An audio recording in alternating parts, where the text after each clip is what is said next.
Hey there, you're listening to the Girls Talking Life podcast, and I'm your host, Johanna. If you're like me, you love time with friends. I always leave feeling encouraged, inspired to try something different, or I've learned something new. So why not continue to grow even when we can't be with our girlfriends? We're not made to do life on our own. So in each episode of this show, I'll bring you a girl and her story to give you refreshing ideas to stir your soul. Let's walk this road together. Are you ready to talk life? My guest today is Nancy Willis, and I love our conversation. I love hearing how Nancy was gifted with some special time with her mom before she passed away, how she learned what hope was after her mom's passing by seeking God and relying on Him in her most sorrowful time. I haven't experienced such a significant loss, but listening to Nancy in this episode encourages me to know that yes, I could get through something like that because of the hope I have in Jesus. And I hope you feel that way too. Nancy is so sweet and has a great spirit, and I think you're going to love our conversation today. Okay, Nancy, we are recording. Thank you so much for being a guest for me today. Oh, thank you, Johanna. I'm so touched that you thought of me and reached out. So I'm grateful for the opportunity. If you want to just go ahead and introduce yourself, let us know who you are. Sure. So my name is Nancy Willis, and I am a mom to Tommy, who's 4. I am a wife to Jonathan. We've been married for 7 years, but have been in each other's lives for 18, which is, I had to really stop and think about that. And I work outside of the home part-time for a nonprofit organization called Ruling Our Experiences. So that's just a little bit about me. Okay, and I want to talk more about your organization here in just a little bit. Yeah. But I kind of wanted to share how we met. Yes. Through our mutual friend, Laura. Yes, Laura. Yes. So such sweet. A dear. Mm-hmm. We did a book study together one summer several years ago now. It has been a bit, yes. Right. And we just, it was just a summer study. It was really relaxed. We went through the book, Ann Voskamp's 10,000 Gifts. Yes. And you kind of just shared some things that had been going on in your life for the last few years prior to that. Yes. And I have to be honest with you, Nancy, I'm nervous a little bit to talk with you about this. They're just some delicate, heartbreaking things. And I'm just going to let you take the reins and kind of share what you want to share. Oh, gosh. About those times. Well, yeah, you did come into my life, I would say, probably at one of the hardest seasons, I would say. But yeah, I would say that during that particular summer, I think that I was, really in the thick of it in terms of some life events that had happened. I was a few years out at that point from losing my mom. So my mom passed away in 2011, and she passed away from breast cancer. And I think I was a lot has happened, I will say, in the past 7 years. So I was a newlywed when my mom passed. So I got married in May, and she ended up passing away at the end of October. And then kind of just, I would say, I was in a solid 2 years of grief. It's true what they say, at least from my experience, is, grief is something that never really ends. Like, you don't ever stop grieving for someone. And then you really do, it takes a lot of time to kind of, get free from that a little bit. And so I think when you and I met, I was just coming on the other side of that, but was probably knee deep in going through some fertility treatments. So my mom died in 2011. I was working at a job that I loved, but that was definitely stressful. And I was also finishing my master's in school counseling to become a school counselor. And then we found out shortly after that, all of that was happening, that we weren't going to be able to have a family in the way that we thought that we were. And so we had about a 2% chance. We were given about a 2% chance to conceive naturally. And so we started the process to do IVF. And that in of itself is grueling and emotional and difficult. Obviously, since I kind of shared at the beginning, we were successful with one of our embryos, and we had our son Tommy in 2014. Can I interrupt you there? I want to go back to, Yes. you said you lost your mom when you were newlyweds. So Yes. that means that your mom was sick prior to your getting married. You were planning a wedding maybe with your mom being ill. Yes. So my mom, she had breast cancer when I was 16. So in 1998, she was diagnosed for the first time, and she was stage 3 at that time. And then she was in remission for 9 years when she had a reoccurrence in her bones and liver. And so bone cancer is incurable. There's no cure for that.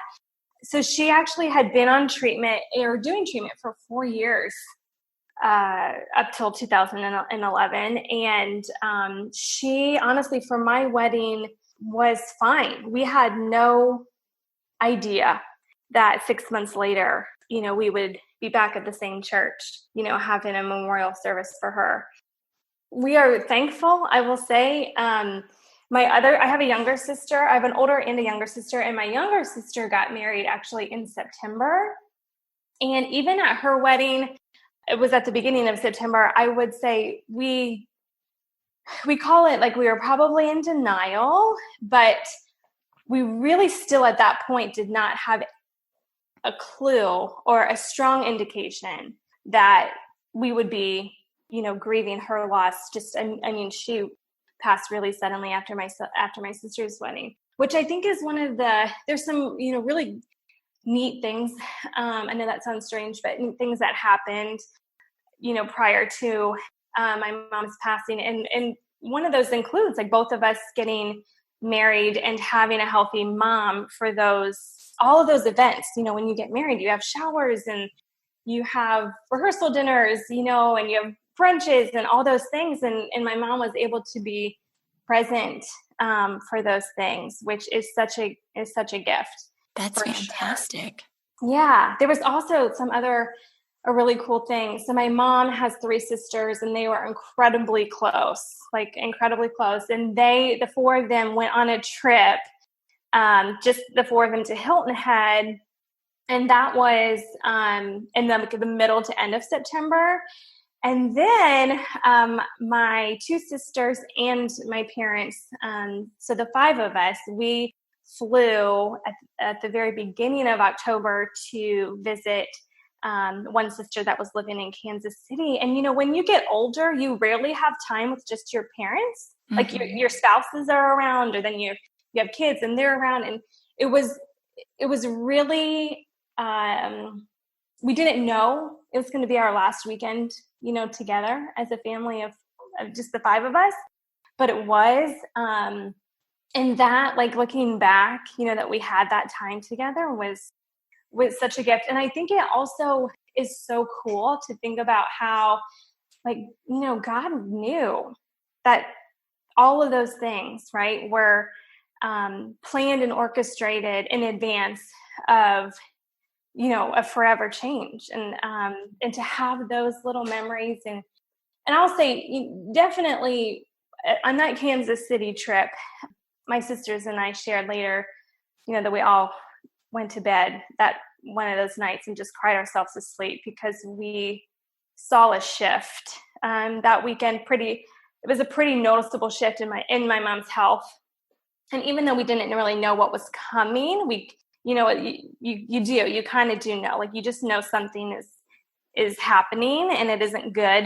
And you're aware of it, but you don't want to acknowledge it, because then you have to actually confront, the issue. So all of that to say is she was ill for a time, but she really was not suffering, I would say, until after that Kansas City trip at the beginning of October. And she was, only in hospice 4 days, which is also a gift, because, you hear stories about people being in those situations for a long time, and ours was brief. And so it was really, I hate to say it was cool, but you have when you look this far back, you're able to see how all those things are orchestrated and how they are truly like a gift.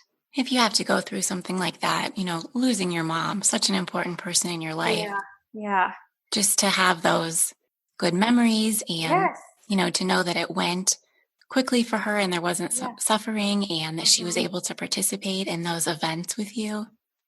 Yeah, it is. My husband's father passed away unexpectedly when he was 16, and he didn't have a chance to say goodbye, in the way that we did. And I gotta say, my older sister, Allison, she had such a great idea, and it was kind of day 2 into our hospice life, and she just said, let's decide like how we want to spend this time, with mom. Like, we know it's going to be short. It was definitely, we didn't know it was going to be that short, but we thought, let's, how do we want to do this and make the most of this? And so we just decided that, we all wanted to be present. So we all just stayed at, their house, and we wanted to watch old movies. We set up like this TV, and we brought out all the DVDs and the videos of us like growing up, and, got to, do that. We got to, have her friends, come over and say goodbye. And, it just ended up being, we tried to be thoughtful, about it at a time when you really are just in such a haze, right? You just think like, how can this actually be happening? But it was, and we did get to be with her when she passed, and I'm so glad you got to take advantage of the time like that. Yes, we are too. Definitely one of those things. Yeah, when you can look back and, be thankful when it's hard sometimes. So your mom passes, and Yes. you have this support system of sisters and aunts. Yes. And did you just lean on each other in that time? It's interesting. Yes, for sure. Like, my family is incredible, and but I will also say that everyone handles, their grief differently, and it's hard, even though we had this common experience, because we all were there, we all experienced, the same thing, but the way that it hit us and impacted us, each of us, was different. My dad, my sisters, my aunts, her friends, everyone was impacted, I would say, differently. And so it was difficult to support one another, quite honestly, in those moments, because, I was so devastated myself that I really could not be a support to my sisters or to my dad, or to my aunts. And so you kind of fumble your way,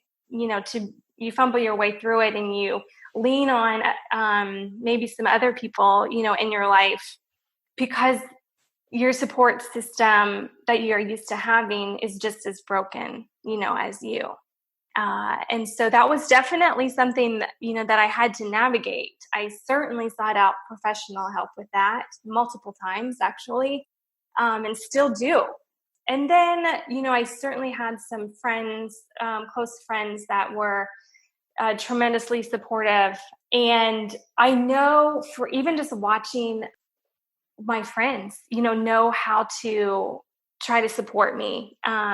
It's hard when you have someone that you love lose someone that they love, and it's like, what do you say, or do you bring it up all the time, or how do you ask them, how are you doing, because that seems like such a trivial question, Right. because that they're devastated.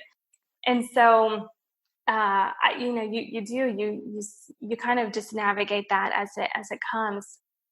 And I would say this was also a time when I really, really, like never before, had to rely on my faith, and had to rely on really, like, the Lord to get me through. I till this day, I haven't had, a similar type of experience or encounters.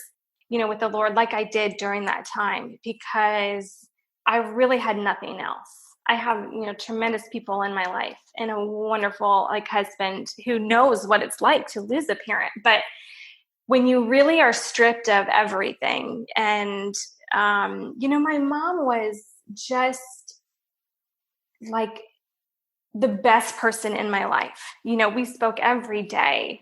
She and I just had this connection and, this bond. And so, I really can relate to the feeling of a part of me is gone too. I still can relate to that, a little bit. And so when you're kind of at that bottom, I really, really learned that the only thing I could rely on, was the Lord. And he just showed up in so many ways, Johanna. This is why when I hear people now that are going through significant loss, I'm excited for them a little bit, because I'm like, oh my gosh, if you are just open, if you are just seeking, you are going to be blown away by the way that the Holy Spirit and the Lord will come and rescue you. It's hard to describe unless you have experienced it or gone through that. But I don't know how people go through these things and don't know the love, Yes. of God. I really don't. And I feel for them, because it's just so different. And I would say it was really a turning point in my faith and in my relationship with Christ, for sure. I haven't had a loss like that. I haven't experienced that, but yeah, just to watch the news and to see, yes, this is what's happening in our community or in our country, and not to have that hope. Oh, it's interesting. I think back to one of my, when I was single, but I was, working. So as a young professional, and I remember having a conversation with one of my friends at that time and saying this word hope, what does that really mean? We hear it all the time, but what does it really mean to hope? What does it really mean to have hope in Jesus? I don't know. And I can absolutely say, with no hesitation now, that an understanding of what that means. I like to think of it as hold on, pain ends. I love that. I don't know where I heard that. I did not make it up. Somewhere along the line, I have received that from something. And I share that with people now because there's truth in that. There's so much truth in that. That here on this earth, yes, your pain will end. It will. It just does. You may have periods of pain, or there are definitely times that are painful still.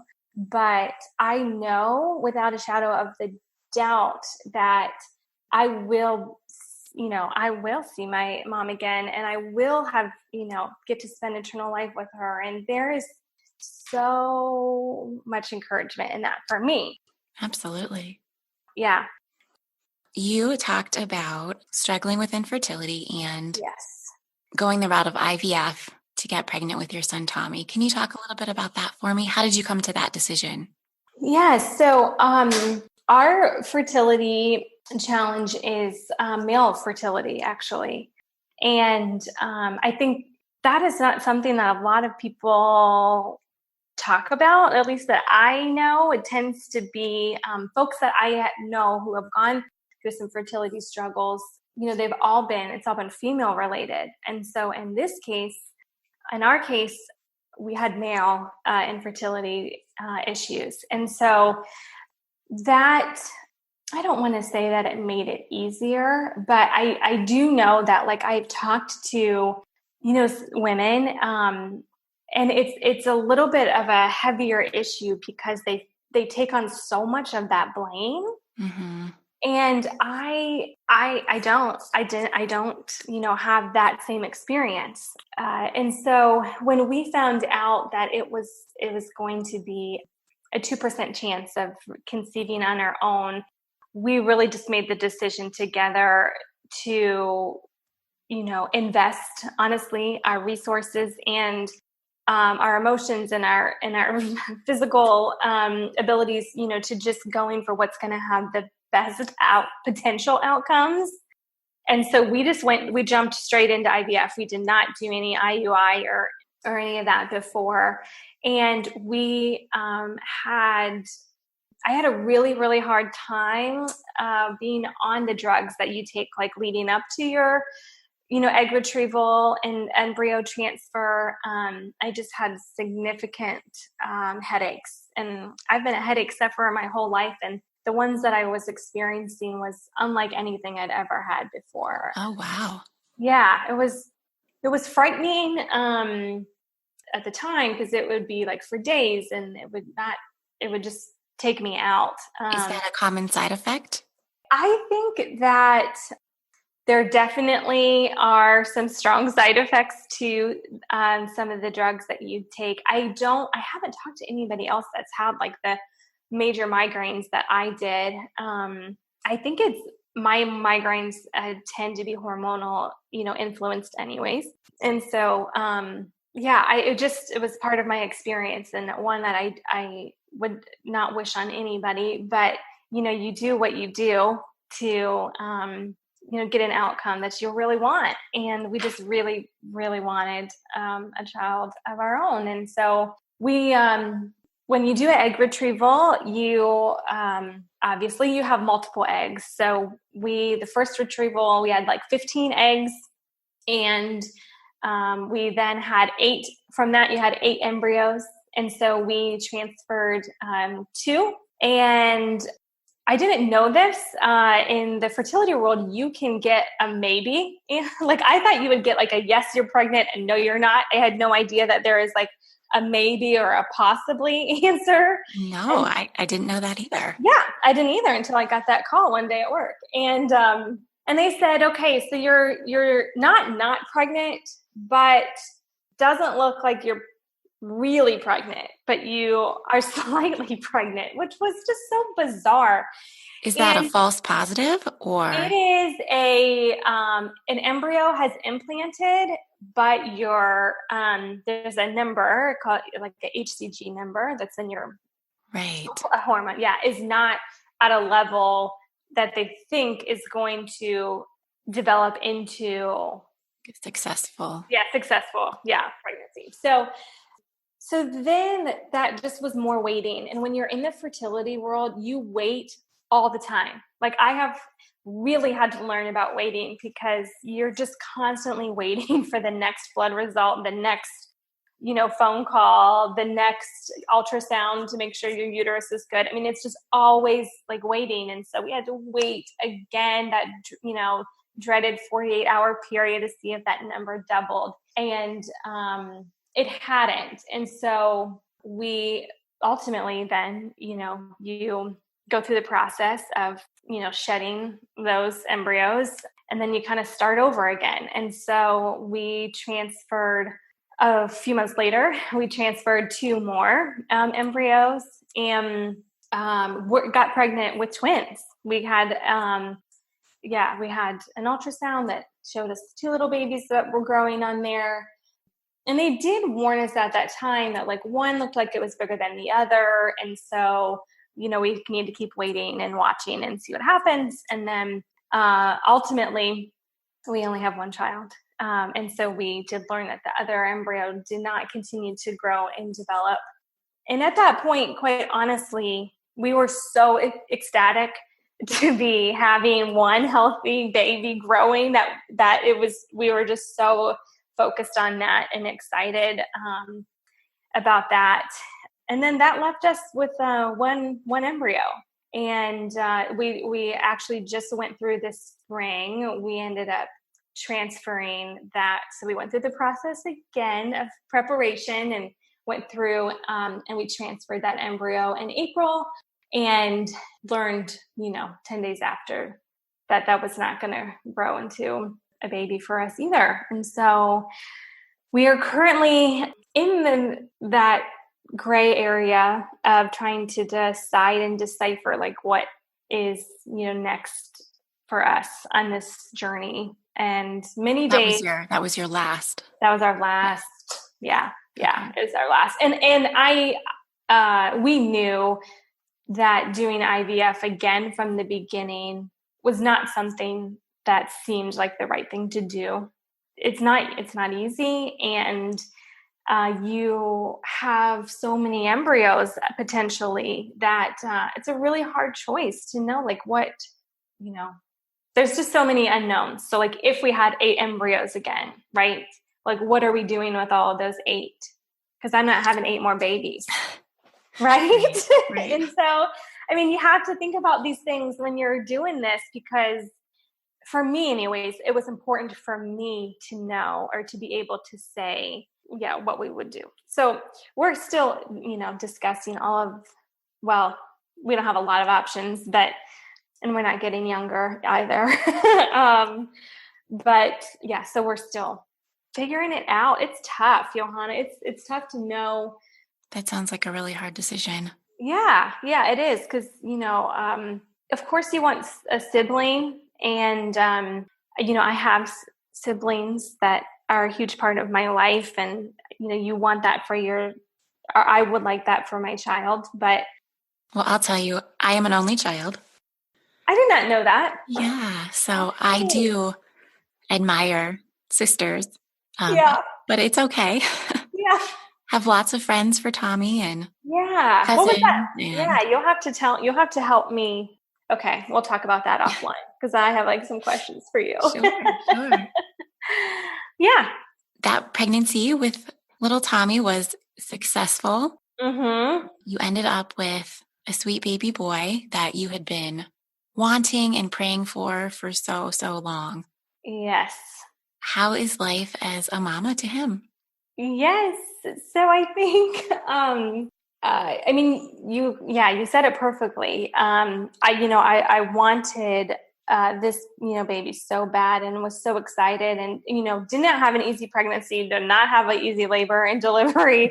And then this baby comes and that's not easy either, turns out. Right. Yeah. So to be honest with you, I really struggled becoming a mom to a newborn, because on one hand, this is something I wanted so badly. And on the other hand, I would say the first month, I really struggled to connect with him. And I hate to even put that out there because now we're like just so connected, but that I think a lot of it was sleep deprivation. I think a lot of it was really struggling to breastfeed. I had a lot of trouble with that. I had a C-section, and so that was unplanned. And so you're still recovering from that. Yeah, I was still recovering from that. And my life, just completely, changed. And I really didn't know. I felt very alone, even though all my friends had babies before me and my sister, but I still just like remember feeling like so alone. I think that's so common for first-time moms, especially. I know. I meet a first-time mom now, and I'm just like, oh, you're going to make it. Like it's going to change. It's going to turn the corner. I feel like when I was pregnant, it was all about the pregnancy and all about, you're getting closer to the labor and delivery. So all about that and your birthing plan and how it's going to go. And Nancy, we had the nursery ready, but honestly, did I think a whole lot about how that was going to go when we got home? No. Yeah. No. And then you're just like, oh my gosh, like I'm responsible for this little person. What do I do? Like honestly, sometimes I still have that like in parenting moments when he was like even in that 3 age, I would catch myself thinking like, what am I supposed to do in this moment with you? Like, I don't know. It is tricky. And let me tell you, it changes, but it does not get easier. Yes. No, my sister is infamous for saying like little people, little problems, big people, big problems, like it doesn't change.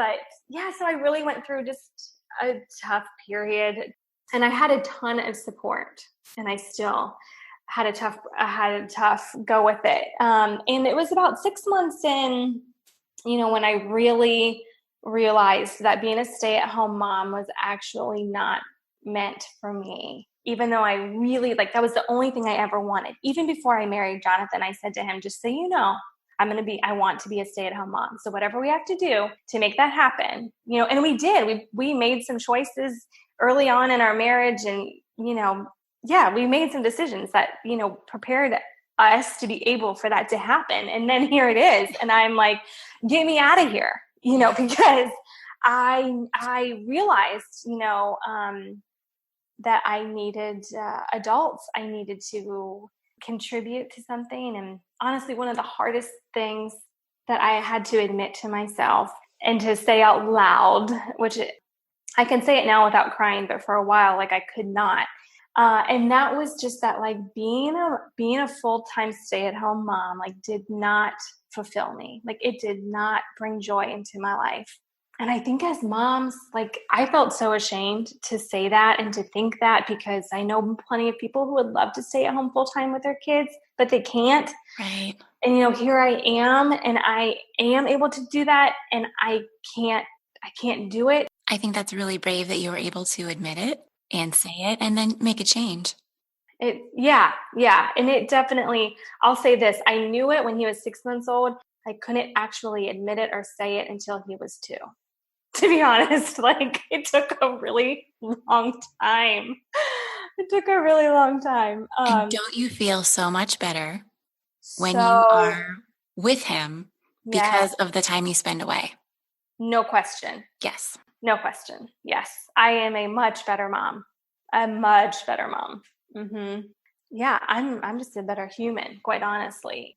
That, I guess, is a nice segue into talking about what I do. But it was, at that time when I just started really seeking out something to get me out of the house. And one of the things that I applied for was to be a lunchroom aide at an elementary school.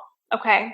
Because I really wanted to work in it, be around kids, or that was the environment that I knew. I had just come from, being a school counselor and loved, the kids in my school and what I was doing there. And so I thought, I'm just going to do that. That's, it's a couple hours a day. It gets me out of the house. I get to do something that, fulfills me. I can still be a little bit of a counselor, because a lot of things go down in the lunchroom, And so, it turns out I was filling out my application, and you had to have 7 references to be a lunch lady. So I put down the names of some ladies that I knew from this program called ROX, ROX.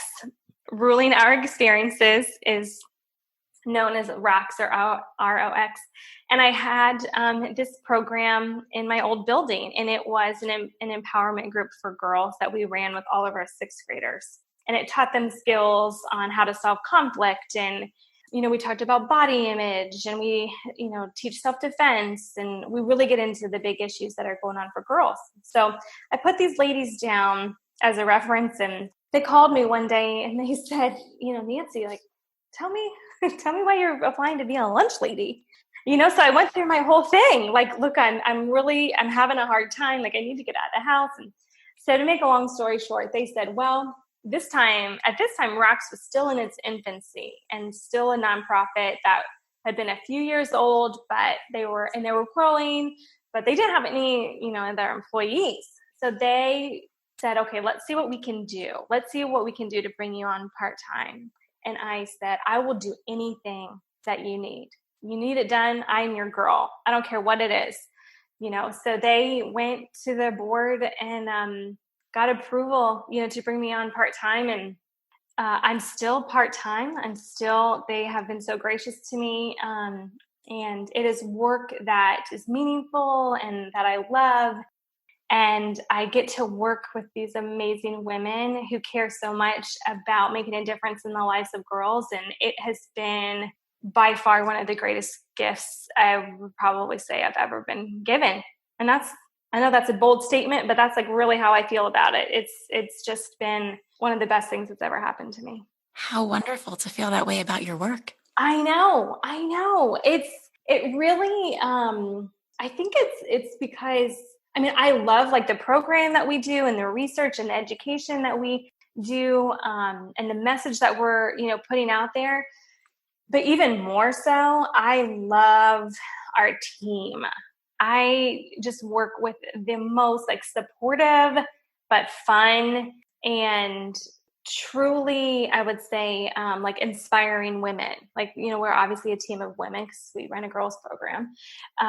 But we've tried and we focus like really hard on setting an example for others, when it comes to how we work together, even when there's conflict, because, that's life, Right. and how to support one another. And it's just, yeah, it's been an incredible work environment. And I would do anything for any of those ladies. And I know that, they would do that for me in a minute. So I knew that you worked for this organization that Yes. supported girls in some way, and I was really interested in it. But Yeah. up until, me knowing that we were going to talk about it, I hadn't just done any research. I hadn't looked into it too far. So I was looking into this, Yeah. and their mission, I'm going to read it, Yeah. is to equip girls with the knowledge and skills necessary to live healthy, independent, productive, and violence-free lives. Yes, Yes. please. Like, that's for everyone. Right? Right? I went on to read more about it. What a wonderful program. It really is. It really is, Johanna. And I feel like I can say that because like I'm not the brainchild behind it, but I love, our founder. She's become like a really dear friend to me. And her name is Dr. Lisa Hinkleman, and she was a professor and a counselor educator at Ohio State. And she just had this vision, right? This question of like, what is happening to help girls be ultimately right. So at the root of all those things is confidence and to have self-esteem. And she just really set out on this path to create, this evidence-based program. And so we train school counselors and social workers and teachers like to run, it's a 20-week small group. And we train them to run it in their buildings. And I can speak personally to the change that I saw it was having in my own students. But now I get to talk to people every day who are working in schools and they want to, bring something that's going to help their girls. And I get to tell them about, hey, we have this awesome program and let's bring you along and into our Rocks family. And it really has been neat to see so many girls, impacted by just learning that they have rights. And when they feel that one of those rights, is being, violated, for lack of a better word, like we have a voice. Because I think as a girl, what's connected with me so much about this work is as a girl, I was given the message that I was to be polite and kind and sweet and quiet and accommodating, no matter what. Yep. Now, nobody ever probably said that to me in those words, right? That's the thing. It's like no one stood over me and said that you have to be this way. It's just the message that we got. And I think that still is a very common. And so being able to just help girls understand that you actually can say, I don't want you to copy this math homework because I worked really hard on it, to like, I don't want you to post that picture of me because I don't like it, to like, don't touch me, like you can say those things. So, we teach them the skills to be able to do that. And that is life changing. It really is. My girls are 8 and 11, so this is super meaningful and important to me.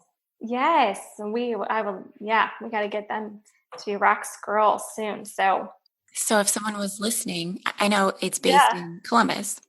Our headquarters is here, yes, but we have over 200 at this point. We'll have over 200 Rocks programs in 12 states running. Oh, wow. Yeah. That's fantastic.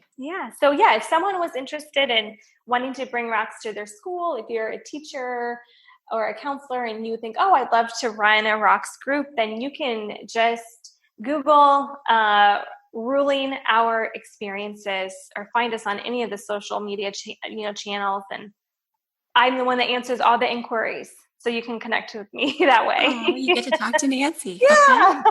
I'll call you and we can chat.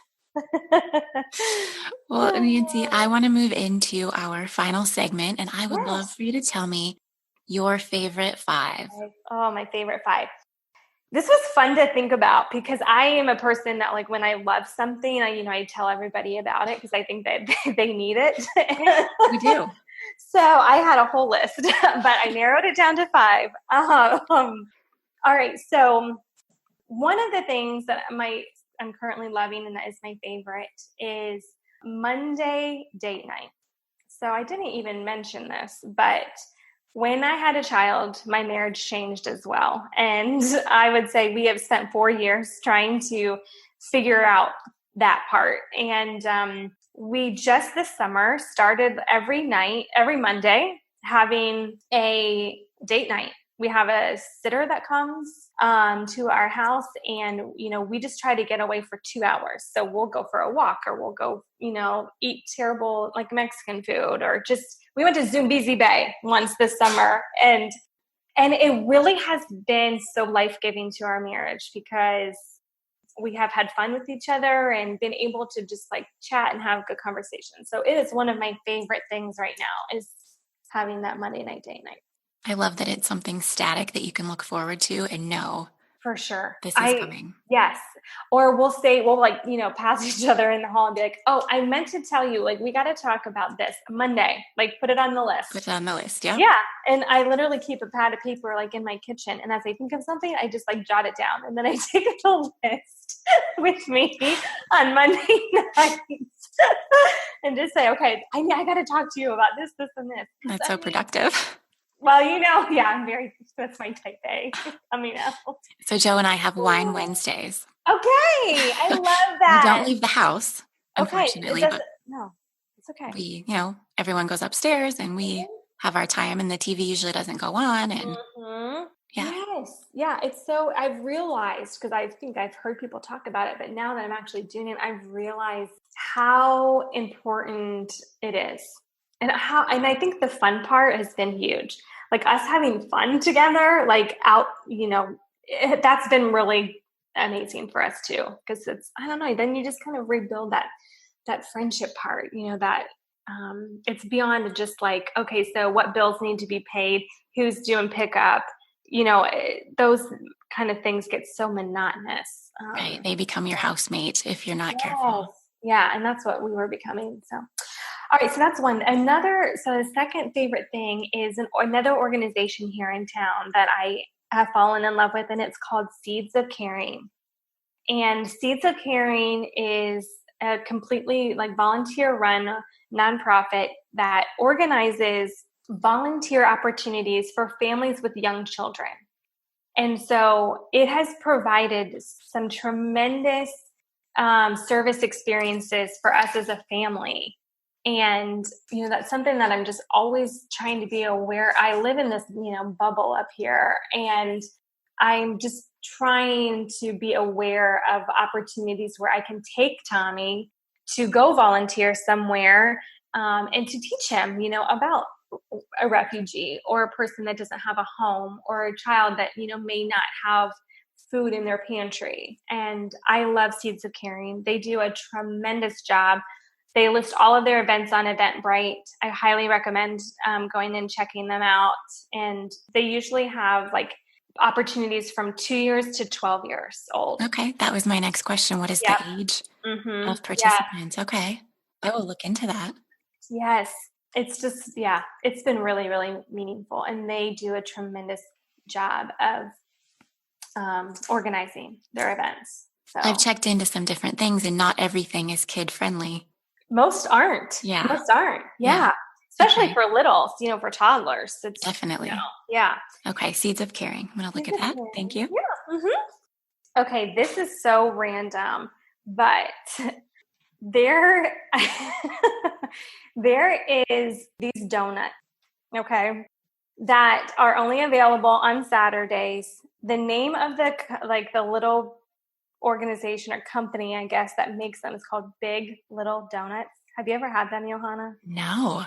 Okay, so they sell them. Here's the places that they sell them, and it's only Columbus based. So they sell them at the Powell Farmers Market on Saturday mornings. They sell them at Worthington Hills Market, and then Highline Coffee in Worthington. And I am obsessed. I will eat kale every day for 6 days just so I can go and get a dang donut. I'm not kidding you. I love food. I love to eat. It's just a thing. And I live for these donuts. Okay, Big Little Donuts. Big Little Donuts. You can follow them on Instagram and then find out I'm sure they've already posted their flavors for this week. That is just like how in knee deep I am into these donuts.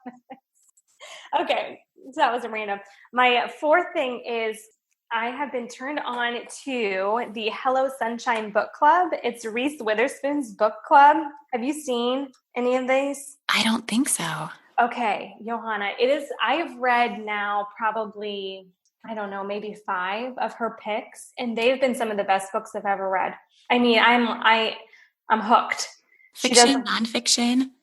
She's had one nonfiction book, which was very good, called Happiness.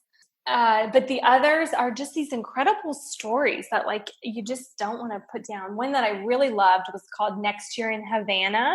But I follow now, of course, the Hello Sunshine Book Club account, and it's just been really neat to fall in love with reading again. That's so fun.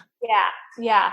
And they've been one I couldn't finish, but that's one out of many, just because it was about murder, and I don't do things like that. So yeah. Okay, and then the last thing that I am loving right now is the Lauren Daigle CD album. Yes. CD, but Lauren Daigle, particularly the song Rescue.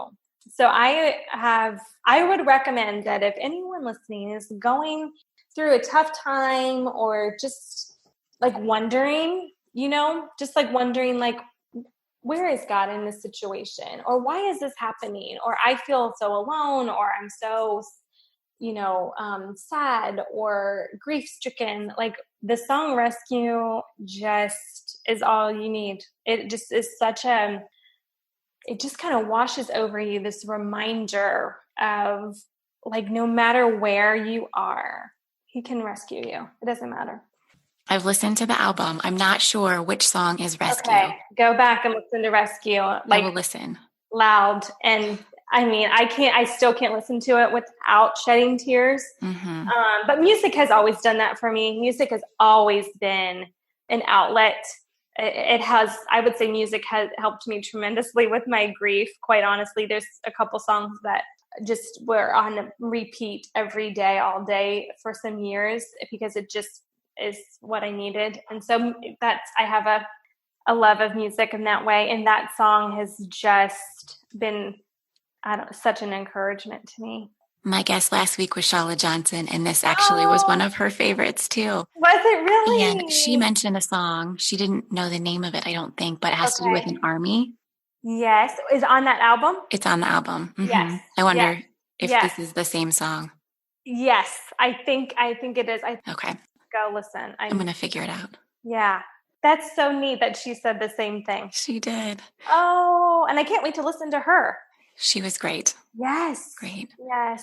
And music has the same effect on me when we worship on Sunday morning. Yes. If I allow myself to feel the words that we're singing, I'm just a mess. And my daughter is in the middle school program now, so she doesn't go out until we're done with worship, and she does not know what's going on with me. Yes. Well, you know what? It just so happens I was visiting my sister in Charleston this weekend, and at her church, they were talking about the Holy Spirit and how so many people cry at church during worship because like the Holy Spirit is actually like, is present and moving things like within you. Yeah. And I'm like, yes, okay, that's why that happens. Because I mean, I had some really, really ugly moments at church in years past. Sometimes I couldn't leave without, I had to put my sunglasses on before I left the sanctuary because I was frightening. But It's true. There's just something about music that just like can just stir your soul, and it is so healing. That makes me feel better. You know, it's the Holy Spirit. I am not just a big ball baby. No, not at all. Well, Nancy, thank you so much. I'm so glad that you came on here and you shared your story. Thank you for having me. It is such a beautiful story. I know that it's not all happy and sunshine, but it is, it's really important. And I love the gifts that you were given throughout your journey. Yeah. Yes. We have to look for those sometimes, in order to keep on keeping on. That's for sure. I so appreciate you sharing it today. Thank you, Johanna. Thanks, Nancy.